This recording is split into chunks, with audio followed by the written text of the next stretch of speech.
بسم اللہ الرحمن الرحیم۔ السلام علیکم ڈیئر اسٹوڈنٹس، ہوپ سو آپ لوگ اللہ تعالیٰ کے فضل و کرم سے بالکل ٹھیک ٹھاک اور خوش ہیں۔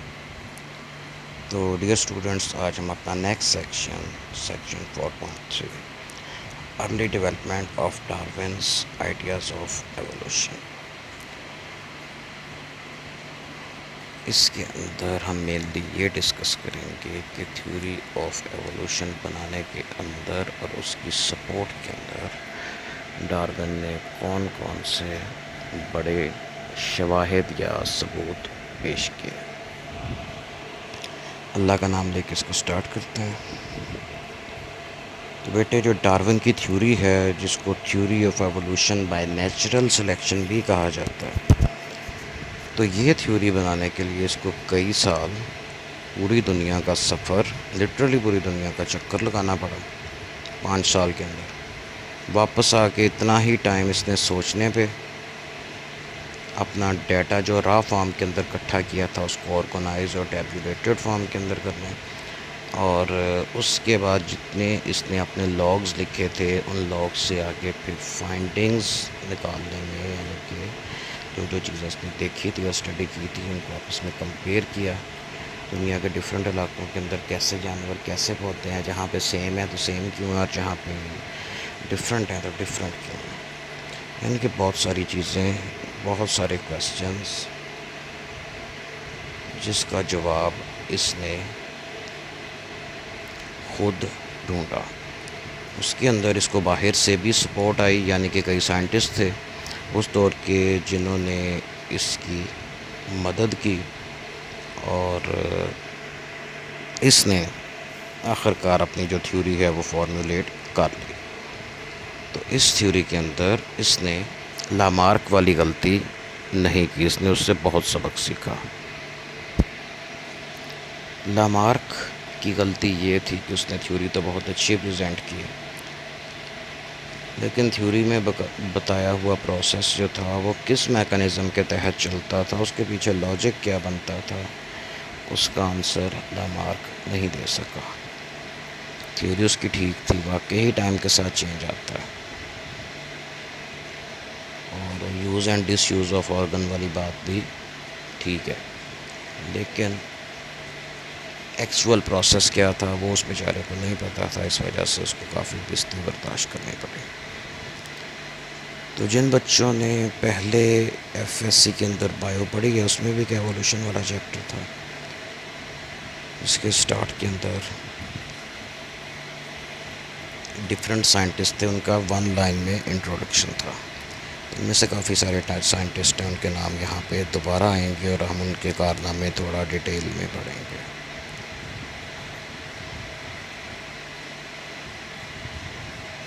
تو اس دور کے اندر ڈارون کو بس اتنا تو پتہ تھا کہ ٹائم کے ساتھ چینج آتا ہے، لیکن بہت سارے اس کے پرانے کنسیپٹ تھے جو کہ دنیا کا سفر کرنے سے اور اللہ کی بنائی ہوئی اتنی طرح کی مخلوق دیکھنے سے کلیئر ہو گئے۔ تو پہلے ڈارون یہ بلیو کرتا تھا، جو کہ ایک مطلب کہ پرانا ریلیجیس بلیو تھا، کہ جو دنیا پوری ہے اس کے اندر جتنے بھی انسان، جانور، پودے، پہاڑ، دریا، سمندر، جو کچھ بھی ہے، تو یہ سب کچھ آج سے 6000 سال پہلے بنایا گیا، اور کوئی بھی چیز وقت کے ساتھ چینج نہیں ہوئی۔ جو چیز جس فارم میں بنائی گئی ہے، چاہے وہ کوئی جاندار ہے، مطلب درخت ہے، پودا ہے، جانور ہے کوئی، یا انسان ہے، تو یہ جس فارم میں آج ملتے ہیں یہ اسی فارم میں ہی اللہ تعالیٰ نے کریٹ کیے تھے، ان میں کوئی تبدیلی نہیں آئی۔ سملرلی جہاں پہ دریا ہے یا پہاڑ ہے یا ریگستان ہے، تو یہ پہلے دن سے ایسے ہی ہے۔ لیکن ڈارون نے جب دنیا پھری تو اس کا کنسیپٹ کلیئر ہو گیا کہ چینج وقت کے ساتھ ضرور آتا ہے۔ دوسری چیز، بہت ساری چیزیں ان کی موجودہ شکل تک آنے کے اندر بہت لمبا عرصہ درکار ہے، اس لیے ہم جس طرح کے پہاڑ اور چٹانیں جن کو راکس کہتے ہیں، یا جس طرح سے اس نے ایٹلز دیکھے تھے، یعنی کہ کورل کے بنے ہوئے جزیرے جو کہ اتنے اونچے ہو جاتے ہیں کہ سمندر کی تہہ سے اوپر ہوتے ہوتے پانی کی سرفیس سے باہر آ جاتے ہیں، اس نے کہا کہ یہ سارا کچھ 6,000 سال کے اندر نہیں بن سکتا، اس کو بننے کے اندر کم از کم لاکھوں سال لگے ہوں گے۔ ٹھیک ہے، تو یہ تو پتہ اس کو چل گیا کہ لاکھوں سال لگے ہیں، چینج بھی لاکھوں سال کے اندر آ جاتا ہے، اسپیشیز بھی بدل جاتی ہیں، لیکن کیسے بدل جاتی ہیں اور اس کو بدلنے پہ مجبور کرنے والی چیزیں کون سی ہیں، یعنی کہ کون سے ایسے فیکٹرز ہیں یا ایسے عوامل ہیں جس کی وجہ سے اسپیشیز ٹائم کے ساتھ بدل جاتی ہیں۔ ٹھیک ہے، تو اس کام کو اس میں اپنی زندگی کے 20 سال لگائے، سوچنے پہ، اسٹڈی کرنے پہ، کمپیئر کرنے پہ، آئیڈیاز بنانے میں اور آئیڈیاز کو کٹ کر کے نئے آئیڈیاز بنانے کے اندر۔ تو اس دور کے اندر جتنا سائنس کو پتہ تھا نا، اس نے وہ سارے فیلڈز کا نالج استعمال کیا اور اس نے اپنی ایک بڑی اچھی سی تھیوری بنا دی۔ تو ایک چیز یعنی کہ وہ ان نون میکانزم جس کی وجہ سے ایک کریکٹر یا چینج اگلی جنریشن کے اندر ٹرانسفر ہوتا ہے، اس نے کہا تو تھا کہ کوئی چیز ضرور ہے جو جنریشن ٹو جنریشن ٹرانسفر ہوتی ہے، شاید وہ ایگ یا اسپرم سیلز جو ہوتے ہیں ان کے اندر ہوتی ہے، لیکن وہ چیز کیا ہوتی ہے اس چیز کا اس کو نہیں پتا تھا۔ تو وہ پھر اس کے بہت بعد کے اندر جو بابا جینیٹکس تھا یعنی کہ گریگر جان مینڈل، اس نے ڈسکور کیا کہ کریکٹرز آگے کیسے ٹرانسفر ہوتے ہیں، کس ریشو کے اندر ٹرانسفر ہوتے ہیں، اور اس ریشو کو یعنی کہ وہ جو 3:1 ہے 9331، اس ریشو کو افیکٹ کرنے والے فیکٹرز کون کون سے ہیں۔ اس کے بعد ٹی ایچ مورگن نے جینیٹکس کے اندر بہت کام کیا، اور اس کے بعد پھر جب ڈی این اے کی ڈسکوری ہوئی تو پھر نقشہ ہی بدل گیا۔ تو اس دور کے اندر جب ڈارون نے اپنا کام کیا تھا یعنی کہ 1859 کے اندر یا اس سے تھوڑا پہلے، تب نہ تو ڈی این اے ڈسکور ہوا تھا، نہ جینیٹکس نام کی چیز ہوتی تھی دنیا پہ، نہ ہی مینڈل نے اپنے ایکسپیریمنٹ کیے تھے، اس لیے یہ اپنی تھیوری کی سپورٹ کے اندر کوئی بھی جینیٹک ایویڈنس اس طرح کا پوائنٹ اس نے نہیں دیا۔ بعد میں آج کل یعنی کہ اس تھیوری کی جو اپڈیٹڈ فارم ہے جس کو نیو ڈارونزم یا ماڈرن سنتھسس کہا جاتا ہے، اس کے اندر مالیکولر بائیولوجی اور بائیو ٹیکنالوجی، بائیو انفارمیٹکس اور ایون کے جو جینیٹکس کی ایڈوانس ٹائپ جس کو مالیکولر جینیٹکس کہتے ہیں، اس کے ریفرنسز بھی موجود ہیں۔ تو اپنے بحری سفر کے اندر ڈارون نے جو چیزیں دیکھی ہیں اس کی سپورٹ کے اندر جو پوائنٹس ہیں، سب سے پہلے ہے جیولوجی۔ جیولوجی ایک نالج ہے یعنی کہ ایک علم ہے، اور اس کو کہتے ہیں زمین کی ساخت کا علم، یعنی کہ اس میں ہماری جو زمین ہے اس کی کمپوزیشن اسٹڈی کی جاتی ہے کہ یہ کس کس طرح کی راکس کے ساتھ مل کے بنی ہوئی ہے۔ تو اس دور کا ایک اور فیمس سائنٹسٹ تھا، اس کا نام تھا سر چارلس لائل۔ تو یہ ڈارون سے سینئر تھا، 1779 کے اندر پیدا ہوا، 1875 کے اندر اس کی ڈیتھ ہو گئی۔ اس کی ایک بڑی فیمس بک تھی، اس کا نام تھا پرنسپلز آف جیولوجی۔ تو اس بک کے اندر اس نے اپنے سے پہلے ایک جیولوجسٹ یعنی کہ زمین کی ساخت کے علم کے ماہر ہوتے ہیں، اس میں سے ایک جیولوجسٹ تھا، اس کا نام تھا جیمز ہٹن۔ اس نے اس کی تھیوری کو تھوڑا سا ماڈیفائی کیا اور اس نے پھر اس کی اپڈیٹڈ فارم پیدا کی۔ تو پہلے جو تھیوری تھی اس کو کہتے تھے تھیوری آف یونیفارمیٹیرینزم۔ یونیفارم کا مطلب ہوتا ہے ایک ہی جیسا۔ اس تھیوری کے مطابق زمین کی ساخت جو ہمیں نظر آتی ہے آج، یعنی کہ پہاڑ، دریا، ندی، نالے، ریگستان، یہ پہلے دن سے لے کے اب تک یونیفارم ہی رہے، یعنی کہ ان میں کوئی تبدیلی نہیں ہے۔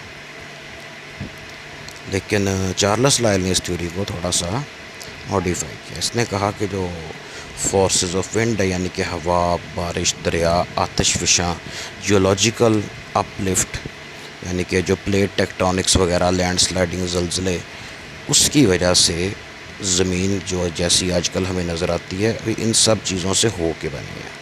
تو جیسی پہلے دن بنائی گئی تھی یہ ویسی نہیں ہے۔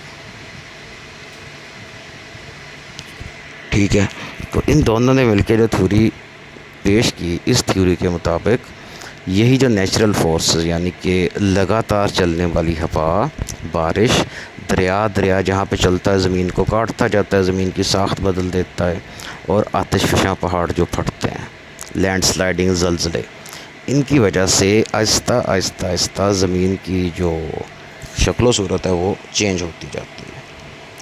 اس سے پہلے جو تھیوریز تھی نا وہ اس کے اپوزٹ تھیں، مطلب کہ ایک تھیوری کے اکارڈنگ یہ یونیفارمیٹیرینزم ہے، اس تھیوری کے اکارڈنگ کہ زمین اور سارے اس کے اوپر موجود یہ جو فزیکل فیکٹرز ہیں، یعنی کہ اس کے اوپر پہاڑ، دریا، ندی، نالے اور اس طرح کی چیزیں، یہ پہلے دن سے ایسی کی ایسی ہیں جیسی نظر آتی ہیں۔ انہوں نے جو اپنی تھیوری دی، اس تھیوری کو کہتے ہیں تھیوری آف گریجولزم، یعنی کہ ٹائم کے ساتھ ساتھ بتدریج آہستہ آہستہ بدلتے جانا۔ تو انہوں نے کہا کہ یہ والی جو تھیوری ہے اس کے اکارڈنگ بارشیں آتی ہیں، سیلاب آتے ہیں، دریا بہتے ہیں، ہوائیں چلتی ہیں، آتش فشاں پہاڑ پھٹتے ہیں، زلزلے آتے ہیں، اس کی وجہ سے آہستہ آہستہ آہستہ زمین کا سٹرکچر بدلتا جاتا ہے اور ایک لمبے عرصے کے بعد پہلے سے انٹائرلی ڈفرینٹ ہو جاتا ہے۔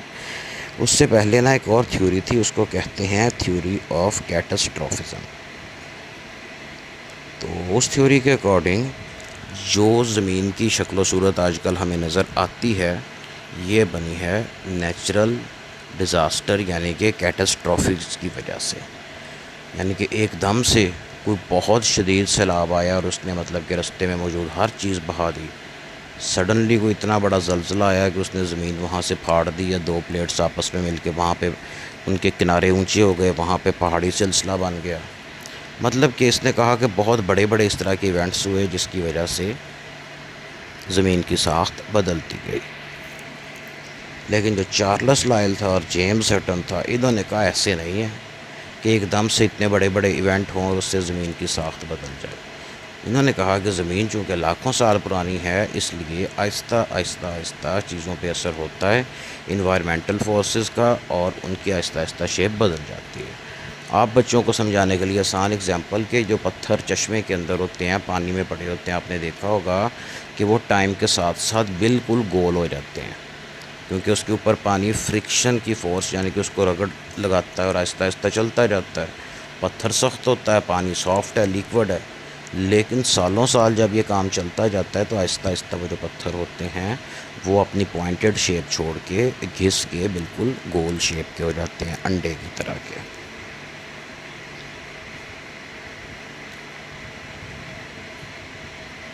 ٹھیک ہو گیا؟ تو اس کی جو بک تھی، اس بک کو پڑھ کے ڈارون کے مائنڈ میں دو نئے خیالات آئے۔ پہلا خیال یہ تھا کہ جو زمین ہے اس کی ایج 6000 سال سے زیادہ ہے، کیونکہ جتنا کچھ اس کے اوپر موجود اور جس طرح بنا ہے یہ 6000 سال کے اندر ایسے نہیں ہو سکتا۔ دوسرا، اس نے بھی مان لیا کہ جو زمین شروع میں مطلب کہ آج سے لاکھوں یا کروڑوں سال پہلے بنی تھی، تو جو اس کے اوپر لینڈ مارکس تھے ویسے اب نہیں ہیں، یہ ٹائم کے ساتھ ساتھ بدلتے جاتے ہیں۔ تو اس نے کہا کہ جب ایک لاکھوں یا کروڑوں سال کے اندر ایک بے جان پتھر یا ایک پہاڑ اپنی شکل بدل لیتا ہے، یا جو دریا بے جان ہوتا ہے وہ اپنا رستہ بدل لیتا ہے، کہیں کا کہیں پہنچ جاتا ہے، اس کی شیپ بدل جاتی ہے، تو کیا یہ ممکن نہیں ہے کہ اتنے لاکھوں اور کروڑوں سالوں کے اندر اس علاقے میں رہنے والے جاندار بھی تھوڑے سے تبدیل ہو جائیں اور پہلے سے ڈیفرنٹ ہو جائیں؟ ٹھیک ہے، تو یہ وہ جو سائنٹسٹ ابھی ڈسکس ہوئے ان کے بارے میں ہم تھوڑا تھوڑا پڑھتے ہیں۔ یہ تھا جارج کیوویئر، 1769 کے اندر پیدا ہوا، 1832 کے اندر اس کی ڈیتھ ہو گئی۔ تو یہ تھیوری آف کیٹاسٹرافزم پہ بلیو کرتا تھا، اس کی پیش کی ہوئی تھیوری تھی۔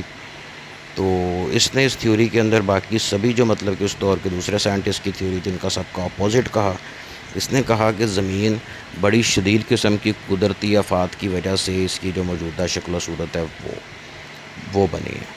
مثلاً کہ جہاں پہ کبھی ایک بار ایسے ہوا کہ فار ایگزامپل بہت زیادہ بارشیں پڑیں اور کئی مہینے تک پڑتی رہی، ہر نشیبی جگہ پانی سے بھر گئی، تو وہاں پہ بڑی بڑی لیکس بن گئیں، اور بعض اوقات یہ ہوا کہ زمین پہ برف پڑنے لگ گئی اور سالوں سال برف پڑتی رہی، جس کی وجہ سے پولر آئس کیپس اور برف کے گلیشیئرز بنے۔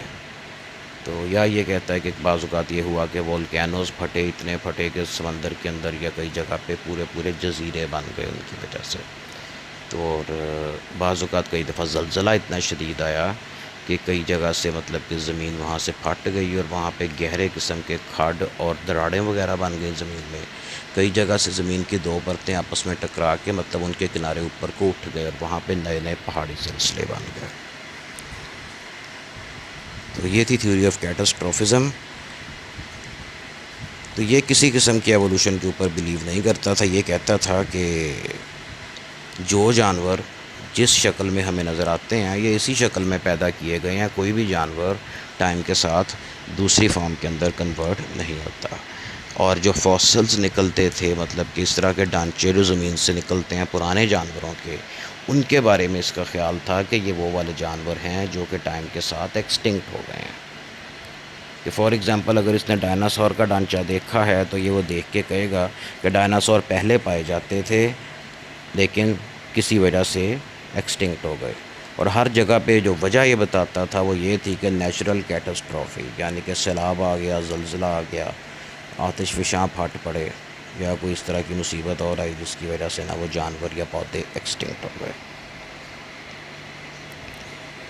تو یہ ہر سپیشیز کے ایکسٹنکٹ ہونے کا الزام بھی اس نے کہا کہ کیٹاسٹرافیز پہ لگایا جائے گا، اور فوسلز کے اوپر بھی اس نے کوئی نہیں یقین کیا. اور جو تھی بات کہ نئی سپیشیز کیسے بنتی ہیں، جب اس سے یہ کویسچن کیا جاتا تھا تو اس چیز کو مانتا ہی نہیں تھا. یہ کہتا تھا کوئی نئی سپیشیز بنتی ہی نہیں ہے، اگر بنتی ہیں تو آنکھوں کے سامنے بنتی دکھائی جائیں. اور ایوولوشن کی تھیوری کو یہ کوئی نہیں مانتا تھا.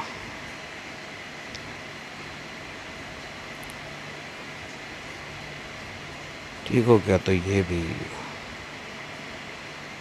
اسی تھیوری کے پارٹس ہیں. اس کے اندر نیچے دو پکچرز ہیں. جو لیفٹ والی پکچر ہے یہ ایک اینیمل ہوتا تھا، اس کو ٹرائلوبائٹ کہا جاتا تھا. مطلب اینیمل کا گروپ تھا بہت بڑا، اس گروپ کو ٹرائلوبائٹس کہا جاتا تھا. آرڈر ٹرائلوبائٹومورفا، اور اس کے ممبرز کو ٹرائلوبائٹس کہتے تھے.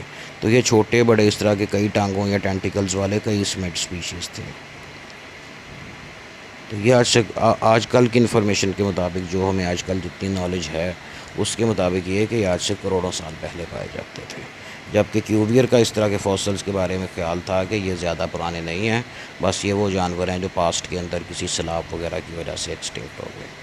اب اس دور کے اندر فاسلز زمین سے نکلتے تھے تو یہ تو دیکھ کے پتہ چل جاتا تھا کہ کسی بہت پرانے جانور کی ہڈیاں ہیں جو ٹائم کے ساتھ مطلب پتھر بن چکے ہیں.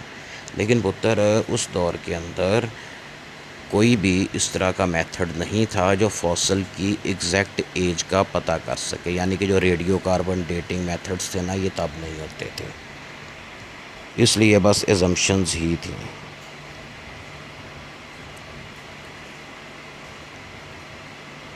ٹھیک ہو گیا. تو کیوبیئر بندہ اپنی جگہ پہ یہ بھی ٹھیک تھا، اور یہ کسی قسم کے ایوولوشن پہ بلیو نہیں کرتا تھا. لیکن اس نے ایوولوشن کے اگینسٹ جاتے جاتے ایک نیکی کا کام یہ کیا کہ اس نے دنیا کے ڈیفرنٹ علاقوں کے اندر بہت کھدائی کی اور بہت سارے فاسلز اکٹھے کیے. تو اتنے زیادہ فاسلز اس نے اکٹھے کیے اور اس کے بارے میں لوگوں کو مطلب کہ اپنے ریسرچ پیپرز کے اندر لکھ کے جو پبلش کیے، بتایا کہ لوگوں کے اندر بھی انٹرسٹ ڈیولپ ہوا. اور جو ایک بائیولوجیکل سائنسز کی فیلڈ ہے جس کو پیلنٹولوجی کہا جاتا ہے، اسٹڈی آف فاسلز، تو وہ برانچ اسی وجہ سے ڈیولپ ہوئی کہ اس نے لوگوں کے اندر فاسلز کی اویئرنیس پیدا کی تھی.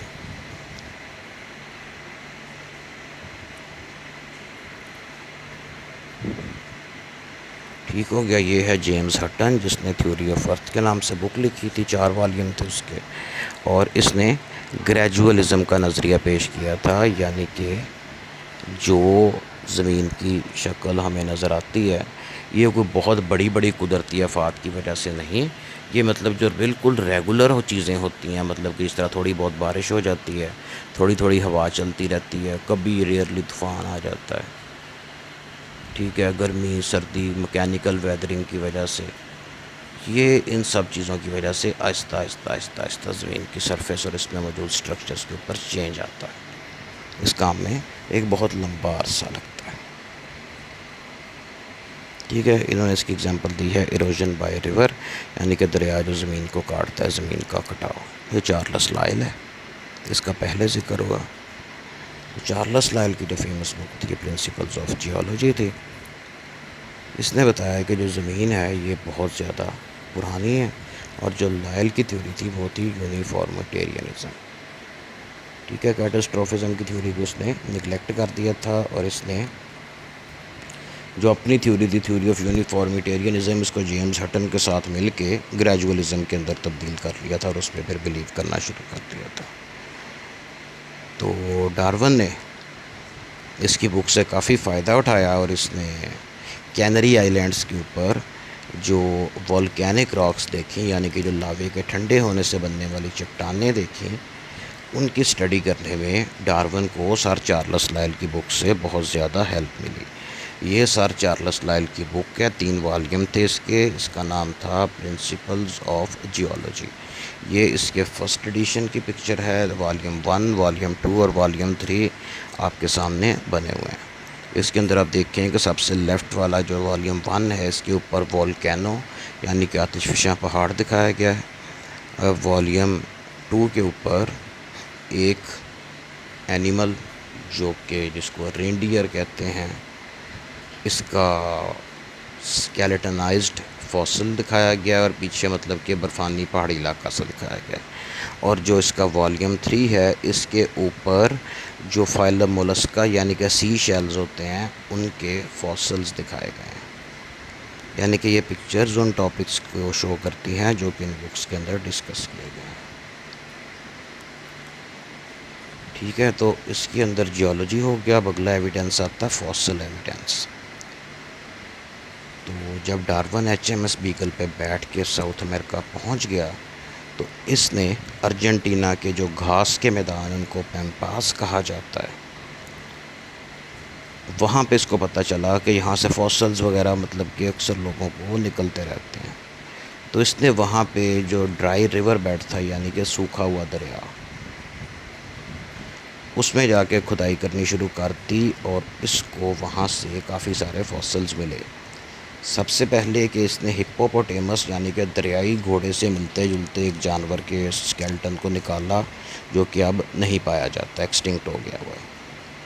تو اس اینیمل کا تب کوئی نام نہیں تھا. بعد میں جب فاسلز کے اوپر ورک ہونا شروع ہوا اور ایک باقاعدہ برانچ بن گئی جس کو پیلنٹولوجی کہا جاتا ہے، اس وقت پھر اس کا نام رکھا گیا، اور اس کو آج کل ٹاکسوڈون کہا جاتا ہے. پھر اس نے ایک ہارس لائک اینیمل مطلب کہ گھوڑے سے ملتے جلتے ایک جانور کے لاکھوں سال پرانے ڈھانچے نکالے. اس جانور کو تھواتھیریم کہا جاتا ہے. تو پتر یاد رکھنا ہے کہ یہ فاسلز والی ٹرمینالوجی کے اندر جس جانور کے نام کے اینڈ پہ تھیریم آئے، تو اس کا مطلب ہے، تھیریم کہتے ہیں آسان لفظوں میں سمجھیں، چوپایا جو 4 پاؤں والا جانور ہوتا ہے. لیکن یہاں پہ 4 پاؤں والا جانور مینلی میمل کو کنسیڈر کیا جاتا ہے، یعنی کہ 4 پاؤں پہ چلنے والا ایک بڑا ہیوی قسم کا جانور، مینلی کوئی میمل. تو ویسے 4 پاؤں والی جس طرح یہ چھپکلیاں وغیرہ ہوتی ہیں، ان کے لیے یہ تھیریم کا ورڈ یوز نہیں کیا جاتا. تو ڈارون نے جو دونوں فاسلز دیکھے، تو اس نے کہا کہ دنیا پہ جتنے بھی اینیملز آج کل پائے جاتے ہیں، یہ ڈھانچے ان میں سے کسی کے ڈھانچے کے ساتھ بھی میچ نہیں کرتے. مطلب یہ کہ یہ کوئی اور ہی جانور تھے جو اب دنیا پہ نہیں پائے جاتے. دوسرا، اس نے کہا کہ ساؤتھ امریکہ کے اندر یعنی کہ ارجنٹینا کے اندر یہ جو ہارس لائک اینیمل کا فاسل نکلا ہے، یہ کلیئرلی لاکھوں سال پرانا ہے، کیونکہ ہڈیاں پتھر ہو چکی ہیں. جبکہ اس کو کلیئرلی پتہ تھا کہ ارجنٹینا کے اندر قدرتی طور پہ ہارسز پائے ہی نہیں جاتے. سب سے پہلے ہارسز یہاں پہ آئے تھے سن 1500 کے اندر، جب یہ جو اسپینش لوگ تھے، اسپین والوں نے بھی اپنی نا ایسٹ انڈیا کمپنی ایک بنائی ہوتی تھی اس دور میں، اور انہوں نے یہاں پہ آئے تھے جب، تو ہارسز کو اپنے ساتھ لے کے آئے تھے. تو یہاں کے لوگ بیچارے جو ذرا ریڈ انڈین ٹائپ جنگلی سے لوگ رہتے تھے یہاں پہ، انہوں نے زندگی میں گھوڑے بھی پہلی بار دیکھے، اور یہ جو اسپینش لوگ تھے ان کے کلر ذرا وائٹ تھے. تو وہ بیچارے ان کے کپڑوں کو دیکھ کے بڑا کنفیوز ہوئے، اور ان کے گھوڑوں کو دیکھ کے اس سے زیادہ. تو یہ دیکھ کے ڈر گئے، اور مطلب کہ ڈر کے نیچے بیٹھ گئے کہ یہ پتہ نہیں کہاں سے آئے ہیں اور کون ہے. یہ اسپینش لوگ تھے، یہ تیز تھے، انہوں نے دیکھ لیا کہ یہ ہم سے ڈر رہے ہیں. تو انہوں نے ان کو یہ مطلب کہ گیڑا دیا کہ ہم نہ مطلب کہ وہ جو آپ لوگوں کے دیوی دیوتا ہیں ان کی طرف سے آئے ہیں، مطلب کہ ہم آپ کے بھگوان ہیں. تو وہ بیچارے سیدھے لوگ تھے، مطلب جنگلی لوگ، انہوں نے مان لیا اور انہوں نے آہستہ آہستہ اسپینش لوگوں نے ان سب کو بھی قتل کر دیا اور وہ سارے ان کے علاقے پہ بھی قبضہ کر لیا، اور وہاں سے پھر مطلب کہ جو معدنیات وغیرہ نکلتی ہیں وہ اپنی کنٹری واپس بھیجنے شروع کر دی۔ تو یہ ہارسز اسپینش لوگوں کے ساتھ آئے تھے، اس سے پہلے یہاں پہ نہیں ہوتے تھے، لیکن ڈارون کو وہیں سے ایک ہارس کی طرح کے جانور کا ڈھانچہ نکل آیا، جس سے یہ سوچنے پہ مجبور ہو گیا کہ یہاں پہ آج سے لاکھوں سال پہلے ہارس پائے جاتے تھے، پھر وہ کسی وجہ سے یہاں سے ایکسٹنکٹ ہو گئے، اور پھر دوبارہ تب آئے جب سن 1500 کے اندر اسپینش لوگ اس کو اپنے ساتھ لے کے آئے۔ ٹھیک ہے پتر، تو یہ ہے ڈرائی ریور بیڈ، یعنی کہ سوکھا ہوا دریا، جس کے اندر جا کے ڈارون نے کھدائی کی تھی۔ ٹھیک ہے، یہ اس کو ڈھانچہ ملا تھا، یہ سب سے پہلے والا ڈھانچہ ہے جو ہم نے پڑھا تھا کہ ہپوپوٹیمس یعنی کہ دریائی گھوڑے کی طرح کا ایک جانور تھا، اس کا تھا، جس کو ٹاکسوڈون کہا جاتا ہے۔ تو یہ وہ ڈھانچہ ہے، اس ڈھانچے کے مطابق یہ جو اس کا ماڈل بنایا گیا ہے کہ وہ اینیمل اس طرح کا ہوتا تھا۔ ٹھیک ہے، تو یہ جو دوسرا جانور تھا horse like animal,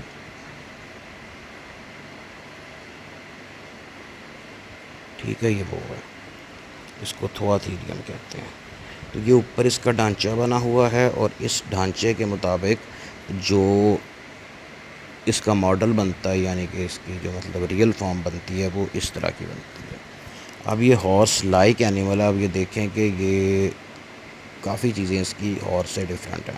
for example اس کی شکل تو ہارس کی طرح کی ہے، لیکن گردن اس کے مقابلے میں چھوٹی ہے، اور اس کے بعد اس کی جو باڈی کا سٹرکچر ہے اور اس کی خاص طور پہ جو پچھلی ٹانگیں ہیں اور اگلی ٹانگیں ہیں، یہ پورا سٹرکچر اور اس کی ٹانگیں گائے وغیرہ کی ہے، بھینس کی ٹانگوں کی طرح کی ہیں، باڈی بھی ویسی ہے، ہارس کی طرح کی نہیں بنی ہوئی۔ اور تیسرا اس کے پیچھے جو ٹیل ہے، یہ ٹیل بکری کی ٹیل کی طرح سے چھوٹی ہے، مطلب کہ ہارس یا کاؤ یا بیفلو کی ٹیل کی طرح کی لمبی ٹیل نہیں ہے۔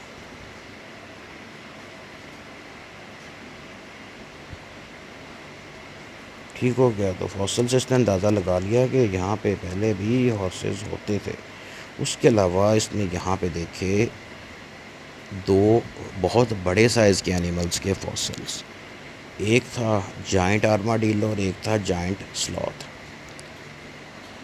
اس نے کہا کہ یہ جو سلوتھ اور آرماڈیلو ہیں یہ آج کل بھی پائے جاتے ہیں، لیکن یہ والے جو فوسلز ہیں یہ اتنے بڑے بڑے کیوں ہیں؟